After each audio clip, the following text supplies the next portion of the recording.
사사기 2장 1절에서 10절까지 함께 교독하죠. 여호와의 사자가 길갈에서부터 복임으로 올라와 말하되 내가 너희를 애굽에서 올라오게 하여 내가 너희의 조상들에게 맹세한 땅으로 들어가게 하셨으며 또 내가 이루기를 내가 너희와 함께한 언약을 영원히 어기지 아니하리니 너희는 이 땅의 주민과 언약을 잊지 말며 그들의 제단을 올라 너희가 내 목소리를 듣지 아니하였으니 어찌하여 그리하였느냐. 그러므로 내가 또 말하기를 내가 그들을 너희 앞에서 쫓아내지 아니하리니 그들이 너희 옆구리에 가시가 될 것이며 그들의 신들이 너희에게 올무가 되리라 하였노라. 여호와의 사자가 이스라엘 모든 자손에게 이 말씀을 이르매 백성이 소리를 높여 온지라. 그러므로 그곳을 이름하여 복임이라 하고 그들이 거기서 여호와께 제사를 드렸더라. 전에 여호수아가 백성을 이스라엘 자손이 각기 백성이 여호수아가 사는 날 동안과 여호수아 뒤에 생존한 장로들 곧 여호와께서 이스라엘을 위하여 행하신 모든 큰 일을 본 자들이 사는 날 동안에 여호와를 섬겼더라.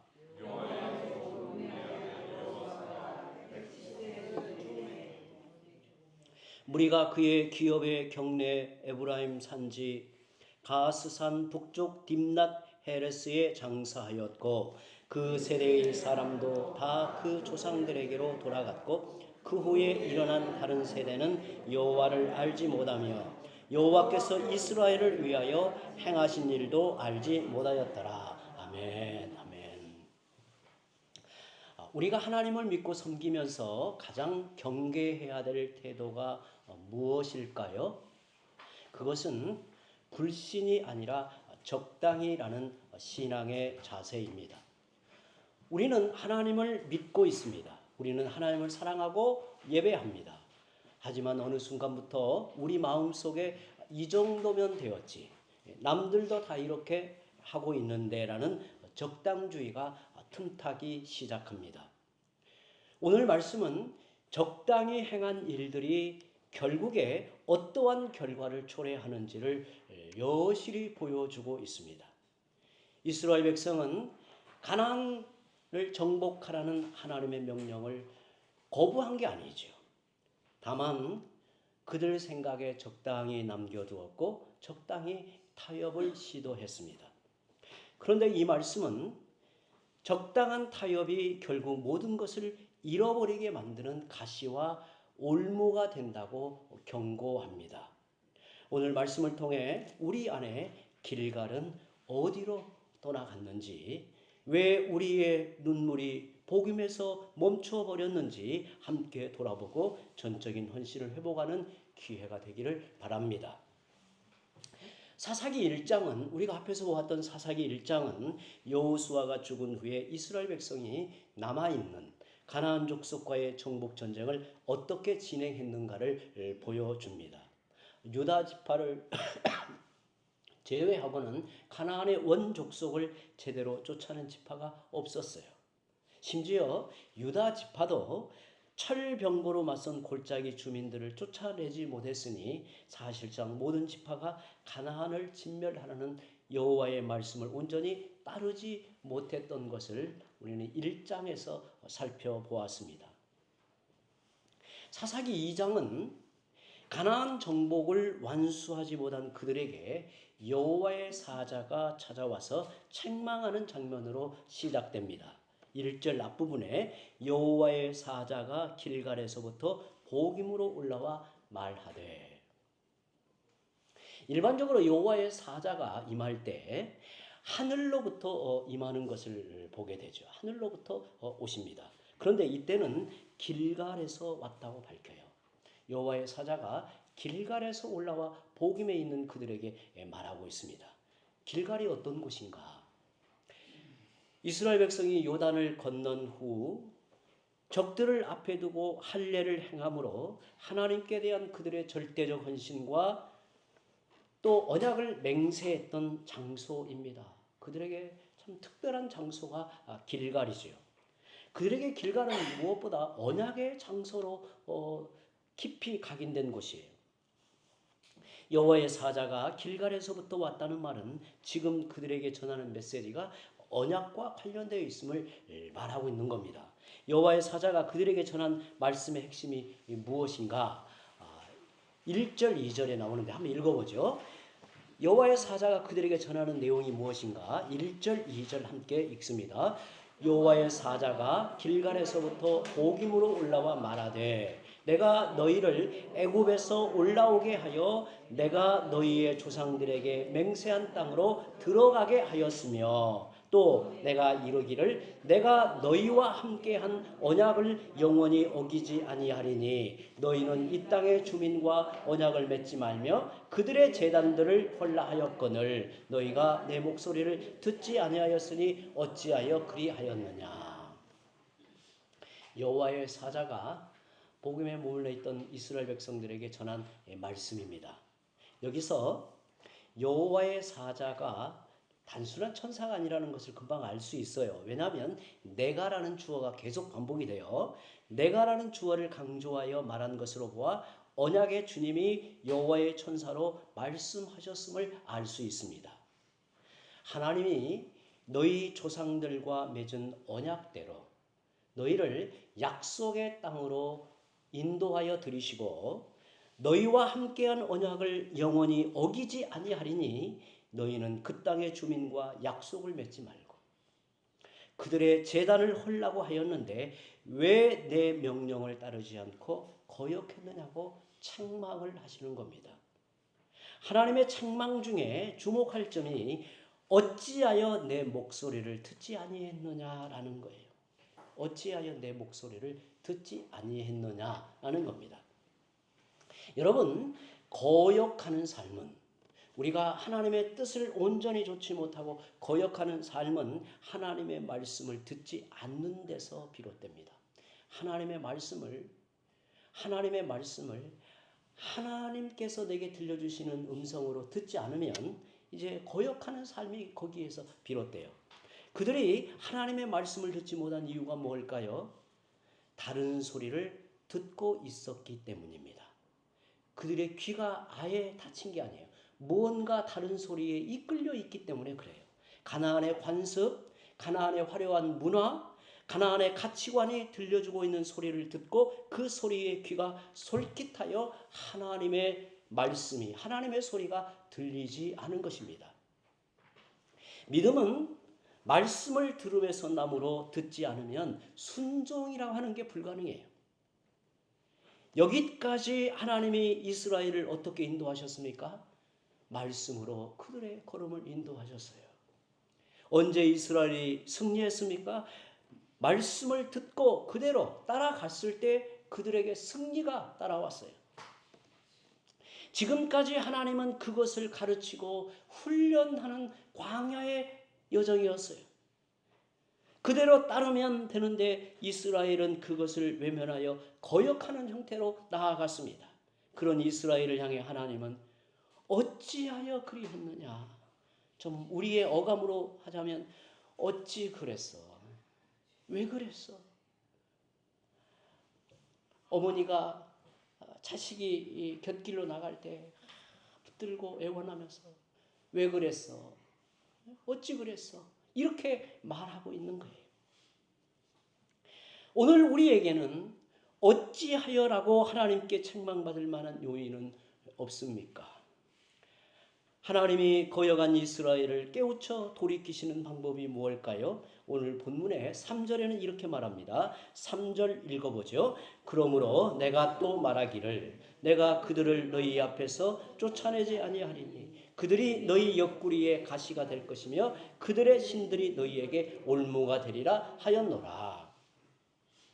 이스라엘이 하나님의 말씀을 따르지 않고 미적거릴 때 하나님께서 대신하여 그들 앞서서 가나안 족속을 쳐내지 않으시고 남겨두어 너희 옆구리에 가시가 되고 그들의 신들이 너희에게 올무가 될 것이라고 말씀하십니다.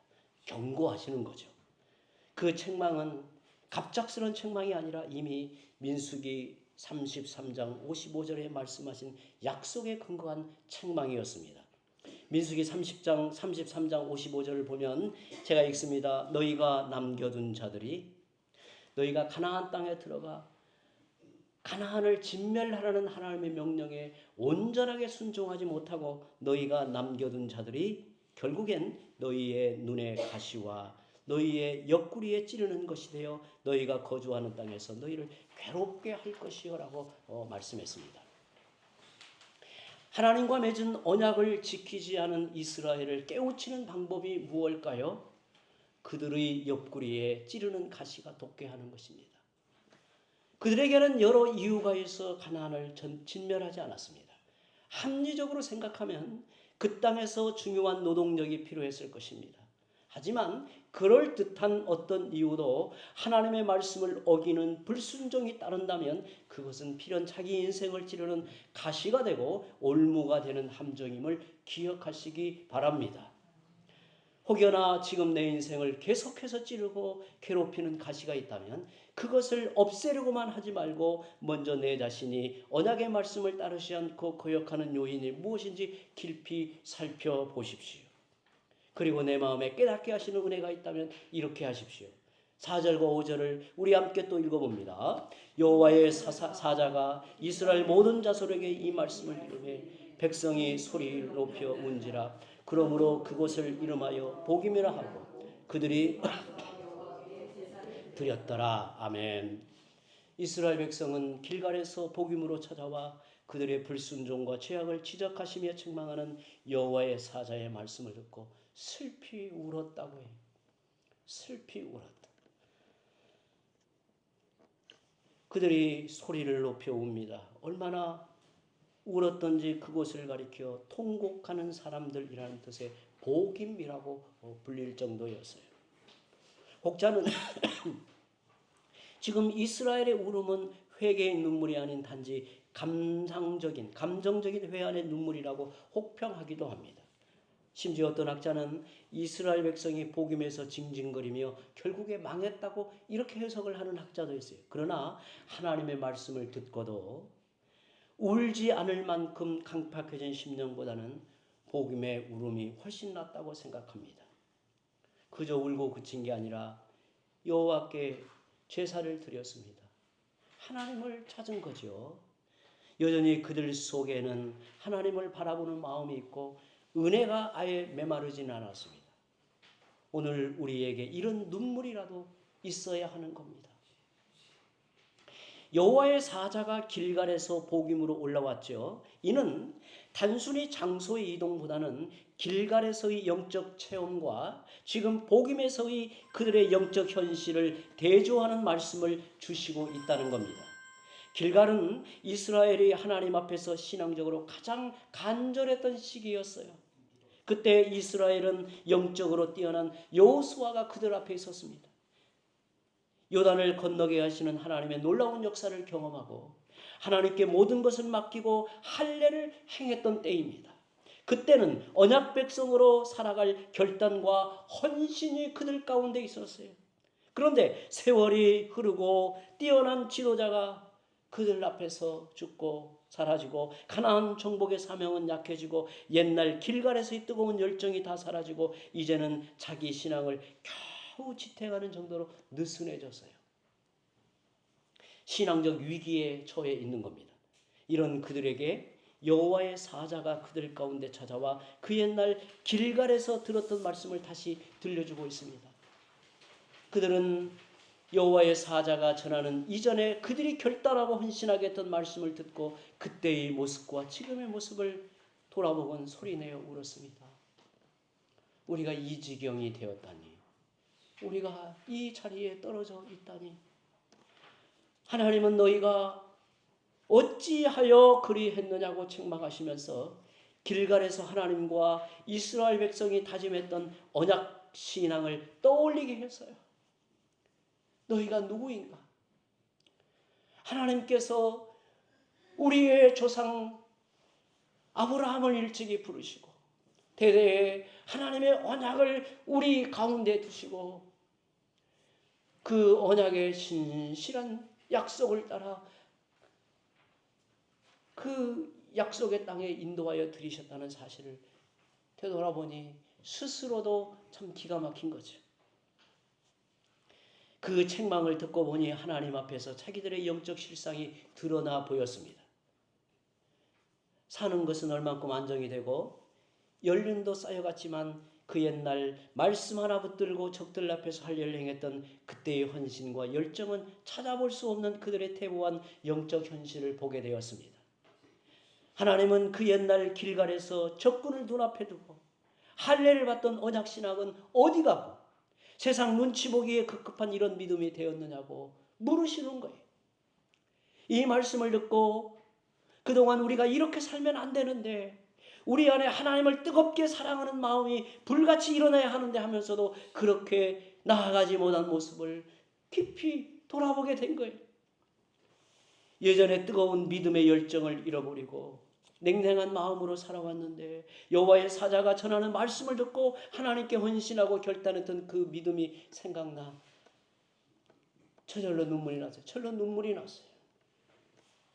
그저 속으로만 울음을 삼킬 수 없어 소리내어 울었어요. 이스라엘 백성이 다 함께 울자 그 울음이 통곡으로 변하였어요. 얼마나 울었던지 복임이라고 그것을 부를 정도로 그들은 하나님 앞에 탄식하며 울었어요. 오늘 우리에게도 이런 눈물이 회복되기를 바랍니다.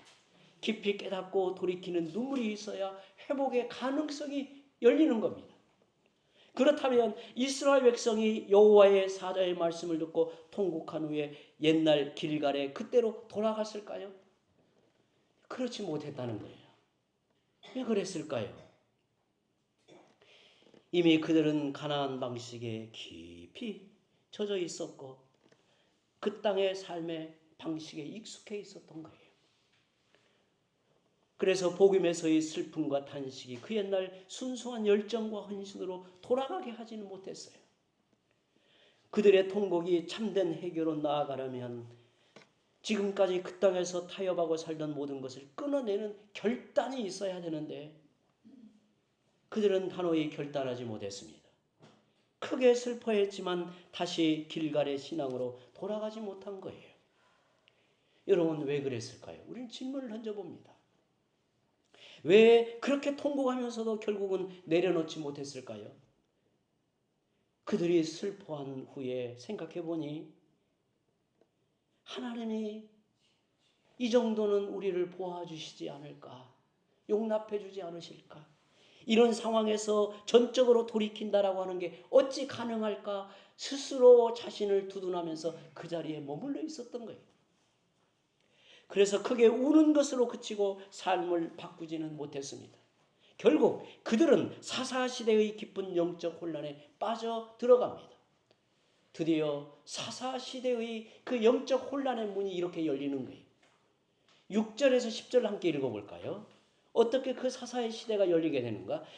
6절부터 함께 읽어봅니다. 전에 여호수아 백성을 보내매 이스라엘 자손이 각기 그들의 기업으로 가서 땅을 차지하였고 백성이 여호수아가 사는 날 동안과 여호수아 뒤에 생존한 장로들 곧 여호와께서 이스라엘을 위하여 행하신 모든 큰 일을 본 자들이 사는 날 동안에 여호와를 섬겼더라.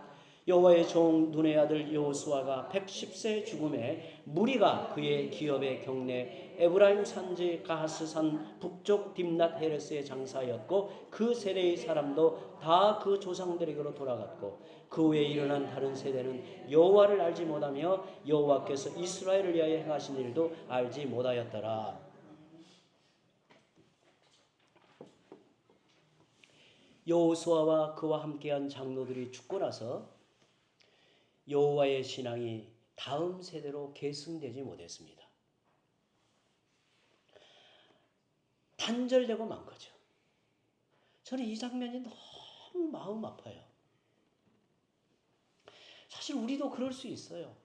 부모의 때에 하나님을 믿고 하나님을 가까이 하고 그 고난 속에서도 끝까지 하나님의 은혜를 입어서 살아온 그 부모 세대의 신앙이 자식 때에 이르러서 완전히 단절되는 문제가 비극이 오늘 이 말씀을 통해서 보고 있는 거예요.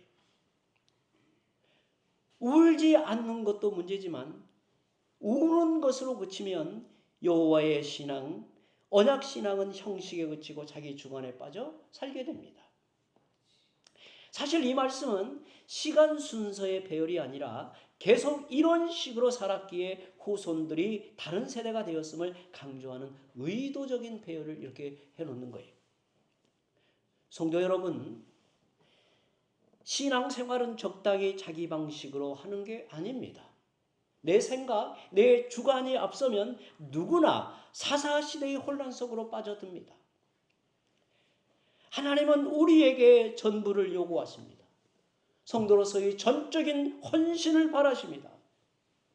왜냐하면 하나님이 우리에게 전부를 내어주시고 절대적 은혜를 베푸시기에 그렇게 요구하시는 것입니다. 참 신앙은 자랑할 뿐 아니라 힘써 지켜내야 합니다. 하나님의 말씀을 잘 듣고 언약에 순종하는 신앙, 내 자신의 전부를 하나님께 드리겠다는 길갈의 헌신이 우리 가운데 우리 안에 회복되기를 바랍니다. 이제 말씀을 맺습니다. 요즘 여러분을 괴롭히는 인생의 가시와 올무가 있다면 환경을 탓하기 전에 먼저 믿음의 자세가 적당히 머무는 수준에 있진 않은지 돌아보시기를 바랍니다. 미적거리며 머물러 있는 가나안의 습관들을 단호히 쳐내시기 바랍니다. 여러분, 단순히 잘못을 뉘우치는 눈물에 머물지 마십시오. 참된 회개는 슬퍼하는 것을 넘어 뼈아픈 자신의 옛사람의 본성을 쳐내고 하나님께로 은혜를 입은 자로 돌이키는 것입니다. 세상 소리에 귀가 열리기보다 다시 하나님 말씀에 귀를 기울이십시오.